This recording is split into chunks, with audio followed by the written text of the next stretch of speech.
மாண்புமிகு தமிழக முதலமைச்சர் மு.க. ஸ்டாலின் அப்பா அவர்களுக்கு ஒரு தாழ்மையான வேண்டுகோள்.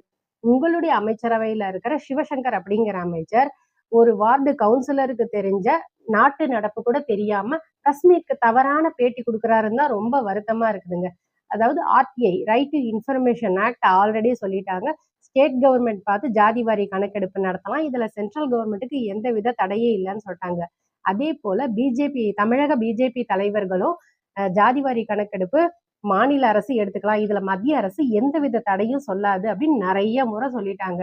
அதே போல இடஒதுக்கீடு உச்ச நீதிமன்றம் வன்னியர்களுக்கு சரியான தரவுகளின் அடிப்படையில் மாநில அரசே தரலாம், இதுல எந்த தடையும் இல்லைன்னு அவங்களும் சொல்லிட்டாங்க.